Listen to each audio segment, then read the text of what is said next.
महाभारत के कौरव सभा में द्रौपदी के चीरहरण की घटना अत्यंत अपमानजनक और दर्दनाक थी, जिसने पूरे युग को हिला दिया था। ये घटना कौरवों और पांडवों के बीच के संघर्ष का एक अहम मोड़ बन गई। द्रौपदी, जो 5 पांडवों की पत्नी थी, को जुए में हारी संपत्ति के रूप में देखा गया और उनका चीरहरण किया गया। जब दुर्योधन ने अपने भाई दुःशासन को द्रौपदी का चीरहरण करने का आदेश दिया, तो सभा में बैठे अधिकांश लोग चुप रहे, चाहे वे कितने ही ज्ञानी, वीर या सम्मानित क्यों न थे। हालांकि उस सभा में केवल एक व्यक्ति ने साहस दिखाया और द्रौपदी के चीरहरण का विरोध किया। वह व्यक्ति था महात्मा विदुर। विदुर कौरवों और पांडवों के परिवार के एक बुद्धिमान सदस्य थे, जो धृतराष्ट्र के छोटे भाई थे, लेकिन उनका जन्म एक दासी के गर्भ से हुआ था। वह न केवल अत्यधिक नीति और धर्म का पालन करने वाले थे, बल्कि सच्चाई और न्याय के पक्षधर भी थे।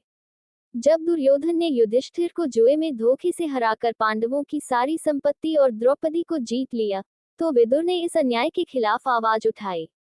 उन्होंने दुर्योधन और सभा के अन्य लोगों को समझाने का प्रयास किया कि द्रौपदी को इस प्रकार से अपमानित करना अधर्म है और यह पूरे कौरव कुल के विनाश का कारण बन सकता है।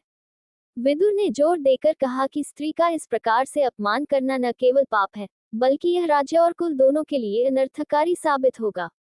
विदुर ने यह भी कहा कि द्रौपदी कोई वस्तु नहीं है, जिन्हें जुए में दांव पर लगाया जा सकता है। उन्होंने सभा के सदस्यों से अपील की कि वे इस अनैतिक कृत्य को रोकें, लेकिन दुर्भाग्यवश उनकी बातों को नजरअंदाज कर दिया गया। दुर्योधन और दुःशासन ने उनकी चेतावनी की उपेक्षा की और द्रौपदी का चीरहरण जारी रखा। हालांकि भगवान कृष्ण ने द्रौपदी की लाज बचाई, लेकिन सभा में उपस्थित अधिकतर लोग अपनी चुप्पी और कायरता के लिए याद किए जाते हैं। धृतराष्ट्र, जो अंधे होने के साथ साथ मानसिक रूप से भी कौरवों के प्रति पक्षपाती थे, उन्होंने भी विदुर की सलाह को नजरअंदाज किया। उनका पुत्र मोह और सत्ता का लोभ उन्हें सही और गलत का भेद करने से रोक रहा था।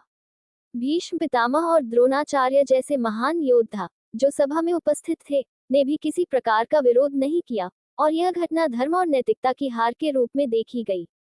विदुर, यद्यपि कौरवों के परिवार से संबंध रखते थे, लेकिन वे सदैव सत्य और न्याय के प्रति निष्ठावान रहे।